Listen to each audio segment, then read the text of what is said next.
tarawihina. Ada 3 doa, yang 3 doa ini pasti dijawab, tidak diragukan lagi. Ya, khusus di akhir malam itu menjelang subuh ya, banyak istighfar wal mustaghfirina bil ashar. Kemudian memperbanyak membaca sholawat, khususon yaumal Jumu'ah, terkhusus di hari Jumat. Sekarang hari Jumat ya, itu memperbanyak sholawat. Jadi siapa orang yang paling banyak sholawatnya, maka dialah yang paling dekat dengan Rasul. Itu hadisnya. Jadi bukan cuma sekedar disuruh baca sholawat, bukan. Yang disuruhnya adalah aksiru, memperbanyak. Banyak itu berapa? Banyak itu menurut ahli sholawat lebih dari 1000 ya. Kalau tadi kita baca 100 itu masih sedikit ternyata ya, ahli sholawat itu di atas 1000. Saya juga bilang 1000 kali itu cuma butuh waktu 25 menit ya, paling sampai 30 menit kita duduk itu dapat 1000 baca sholawat ya. Sholawat sallallahu ala Muhammad sambil duduk ya, sambil duduk. Pegang tasbih yang digital boleh ya, supaya kelihatan di contoh tasbih digital yang seperti ini ya, murah kok, cuma 5.000 ya. 5.000 nanti dihitung sallallahu alaihi Muhammad sallallahu alaihi Muhammad, udah dapat 1.000 ya. Nanti lagi yang di sholat sallallahu alaihi Muhammad sallallahu alaihi Muhammad, nanti ketahuan ya sehari itu dapat berapa. Coba dulu aja sehari 1.000 ya, 1.000 nanti naik lagi ya, daripada di dapur nggak bubuh ya, atau di rumah itu. Dan boleh nggak sambil tiduran? Boleh. Sallallahu alaihi Muhammad, sallallahu alaihi Muhammad. Sambil nonton TV juga boleh. Sallallahu alaihi Muhammad, sallallahu alaihi Muhammad gitu. Ya, sambil balas WA juga boleh. Ya, sambil pegang HP. Sallallahu alaihi Muhammad, sallallahu alaihi Muhammad boleh. Ya, jadi bebas ya, bebas. Tapi kalau ingin lebih afdol itu khusyuk. Ya, habis sholat jangan dulu Allahumma antas jalan, tapi Allahumma antas salam wa minkas salam wa ilaika yaqudus salam fa hayyina rabbana bis salam wa adkhilna al jannata da'a salam tabaraka rabbana wa ta'ala ya dzal jalali wal ikram. Habis itu zikir subhanallah 33, alhamdulillah 33, Allahu akbar 33, dilengkapi dengan la ilaha illallah wa la syarika lah 1 kali. Habis itu berdoa ya, terserah doanya apa, minta ajak punya akhirat. Habis itu mau baca sholawat dulu 100 kali atau 200 kali boleh. Sallallahu alaihi Muhammad, sallallahu alaihi Muhammad, sallallahu alaihi Muhammad gitu ya. Jadi punya tasbih digital yang kayak gini. Takut apa? Takut dikata apa namanya sok soleh, misalkan yang buat tasbih yang puter-puter, buat tasbih yang biasa aja ya. Tasbih yang kayak gini ada yang murah, yang 5.000 ada, yang 15.000 ada, yang 50.000 juga ada, ya 170.000 juga ada, yang bisa dipakai di cincin, kayak cincin ya. Gitu. Jadi macam-macam. Intinya bisa ngitung lah, ya bisa ngitung buat sholawat kita. Gitu. Nah itu sholawat terkhusus di hari Jumat, ya di hari Jumat. Nggak apa-apa, yang penting tadi niatkan lillahi ta'ala, kemudian niatkan mendapatkan syafaat dari Rasulullah ya. Itu walaupun dalam keadaan dia baca sholawat tetap dapat pahala ya. Nanti Rasul balas ya. Kan pahalanya berapa? 1 kali sholawat pahalanya 10. Kalau tadi kita baca 100 berarti pahalanya sama dengan baca 1.000. Kalau baca 1.000 sama dengan 10.000. Kalau 10.000 sama dengan 100.000 ya. Nanti bisa ketemu sama Rasulullah ya, sama Rasulullah. Jadi Rasulullah kangen sama kita umatnya, tapi dengan catatan umatnya juga kangen enggak sama Rasul, dengan cara memperbanyak baca sholawat terkhusus di hari Jumat walailatiha ya, dan juga di malam Jumat ya gitu baca sholawat. Ada juga ya kisah tentang sholawat, ini keutamaan sholawat ya kisahnya. Jadi kisah sholawat ini luar biasa. Diceritakan ada seorang perempuan, ibu-ibu datang kepada Sayyidina Hasan, kemudian mengadukan bahwa anaknya telah meninggal dunia ya, ibu-ibu ini. Kemudian dia pengen sekali ketemu sama anaknya, pengen ketemu mimpi dalam tidur ya.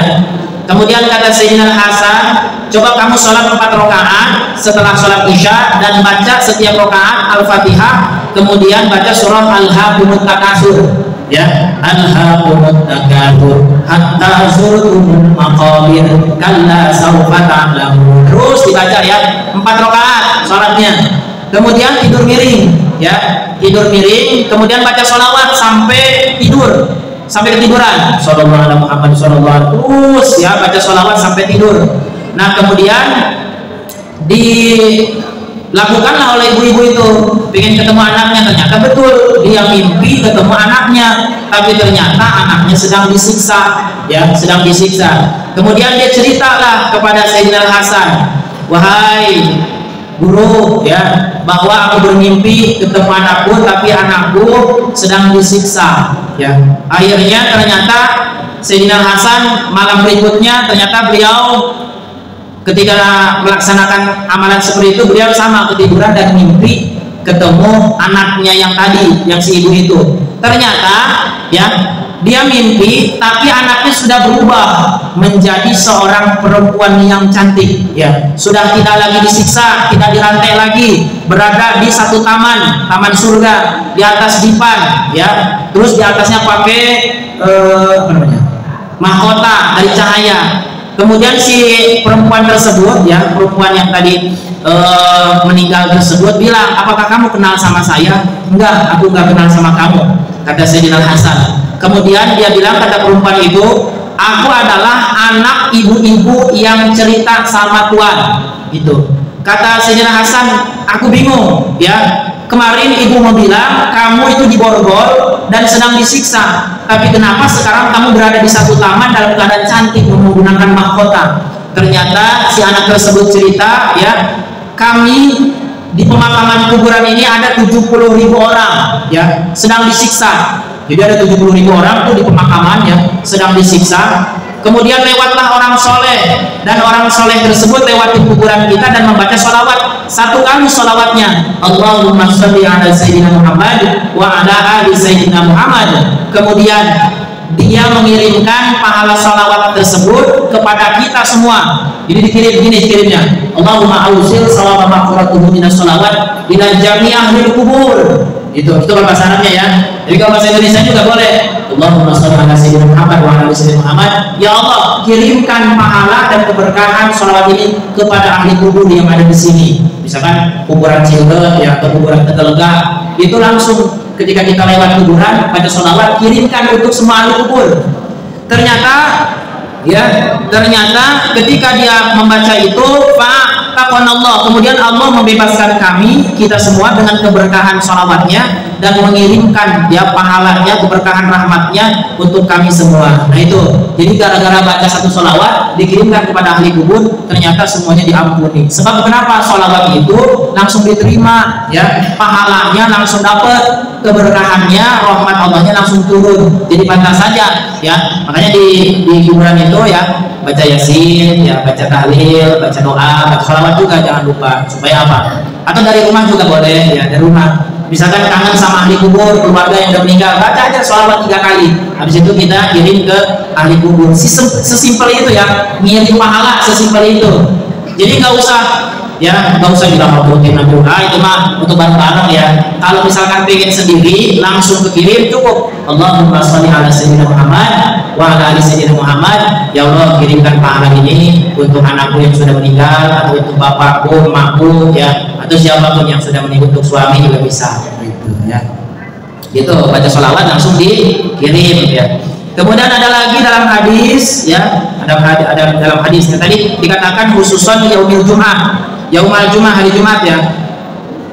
Ada lagi dalam sebuah riwayat ya, dikatakan bahwa barang siapa yang ketika malam Jumat baca 1 kali sholawat, sholawatnya seperti ini, Allahumma sholli ala Muhammadin nabiyil ummi al habibil alil qadaril azimil jahi wa ala alihi wa sahbihi wasallim ya.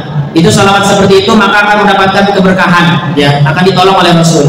Kemudian ya, itu sholawat ya, sering disampaikan pahala-pahala sholawat. Jadi sholawat itu luar biasa pahalanya, maka harus diistiqomahkan, harus didawamkan untuk membaca sholawat. Gitu. Mudah sholawat, cuma sholawat Muhammad doang ya, tapi itu keberkahannya luar biasa. Mudah bagi yang dimudahkan ya, mudah bagi yang dimudahkan.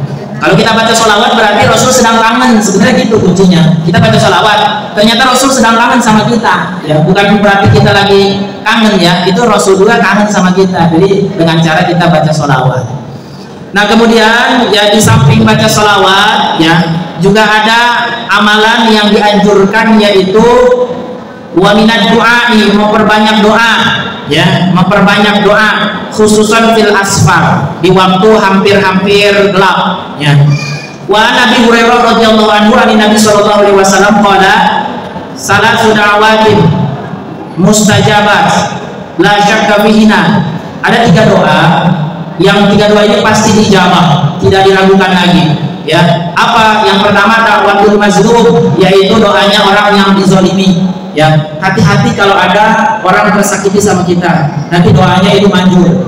Contoh contoh ya, contoh kita menghina orang, kita bilang itu jelek, ya.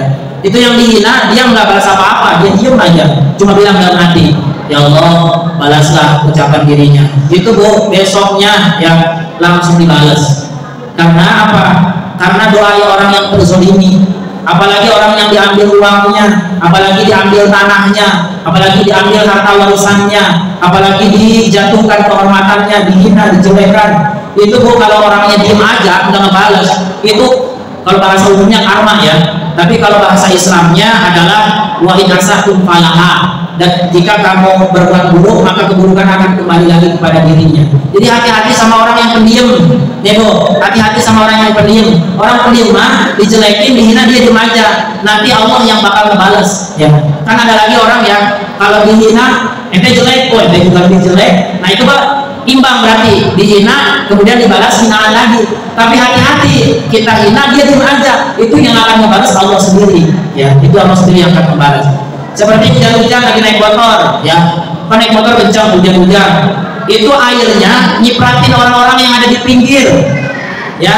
Itu kalau orang yang di pinggirnya sampai bilang, oh sialan, ya, naik motor sembarangan kencang-kencang, hujan-hujan gini nggak ngeliat becekan, ya, apalagi naik mobil, ya sembarangan, lagi becek, ya ngebut, takut ketinggalan. Itu cipratannya kalau nyiprat ke orangnya sampai bilang, oh gua sumpahin lo biar gini. Itu kita dapat laknat, ya. Itu hati-hati ya, terutama pas lagi hujan, ya. Jadi hati-hati nyipratin orang pas lagi bawa motor atau bawa mobil, sama ya. Itu bisa apa? Bisa keluar doa yang jelek. Sama da'watul mazlum namanya. Da'watul mazlum adalah doanya orang yang terzolimi, siapapun, ya.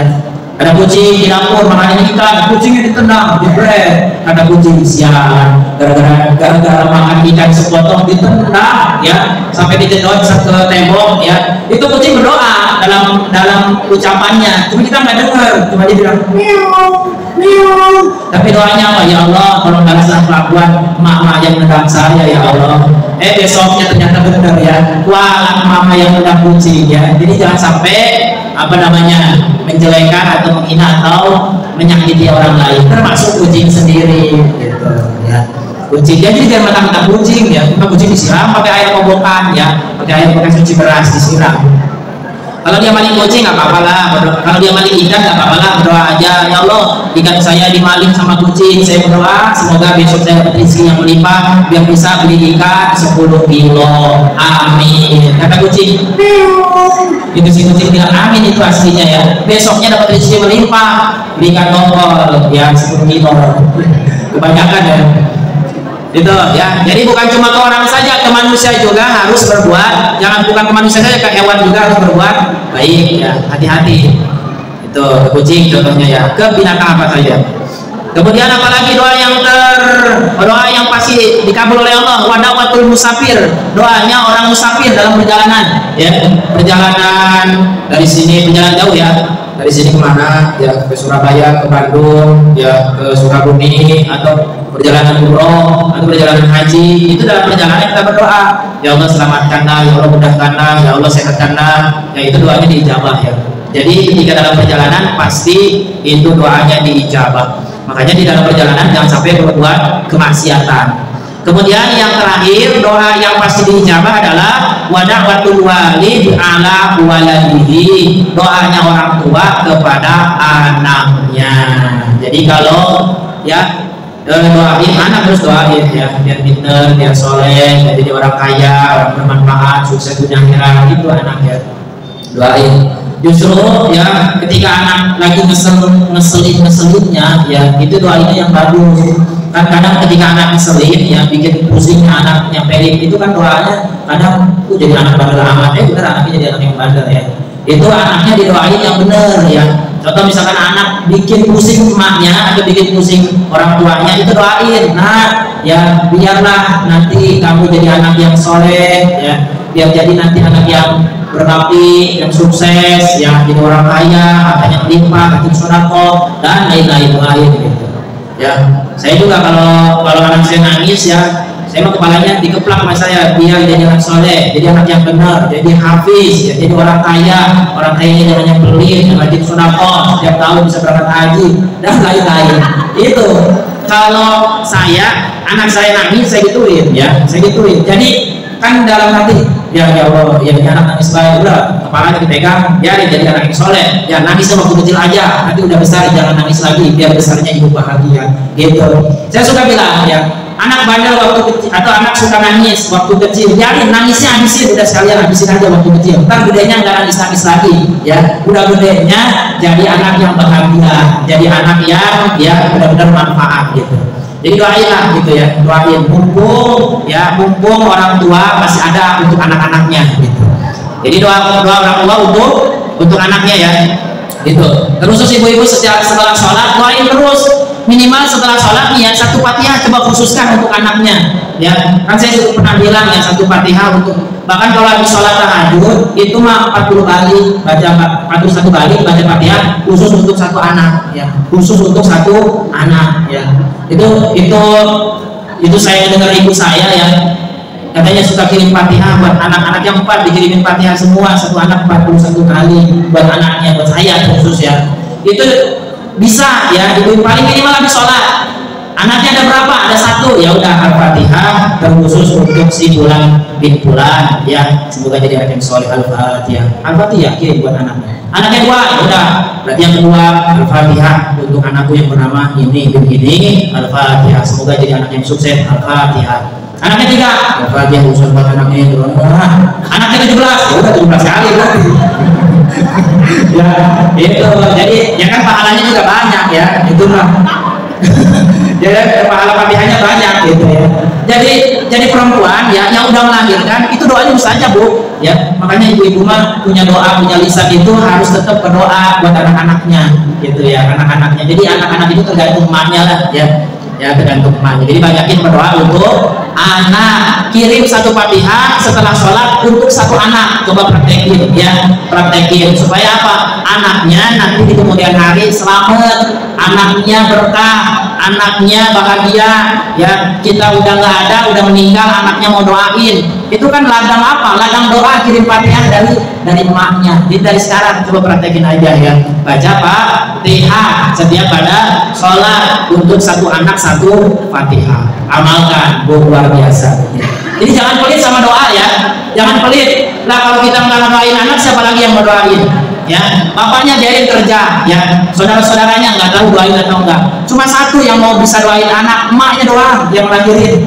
Anak sebandel apapun ya, ini orang tua kasihan lihat anaknya susah, bener nggak? Bener, orang tua mah kasihan lihat anak susah. Makanya dari sekarang doain, jangan pelit doa sama anak, karena doa ibu yang pernah melahirkan itu dalam keterangan hadis mustajabatun, pasti dijabah oleh Allah Subhanahu wa Ta'ala. Dijabahnya jangan tunggu saya tiap hari doa anaknya begitu aja. Barangkali ibu udah meninggal, itu doanya baru ya terijabah. Kitanya udah meninggal, tapi ternyata anaknya yang akan menjadi anak yang sukses, anak yang soleh dan solehah. Amin ya rabbal alamin. Gitu ya. Baik, itu saja yang dapat disampaikan. Mudah-mudahan ada manfaatnya. Kurang lebihnya mohon dibukakan pintu maaf ya, seluas-luasnya. Baik, terima kasih, semoga bermanfaat. Kita tutup dengan doa di baratul majlis. Subhanaka Allahumma wa bihamdika asyhadu an la ilaha illa anta astaghfiruka wa atubu ilaik. Wabillahi taufiq wal hidayah. Wassalamualaikum warahmatullahi wabarakatuh.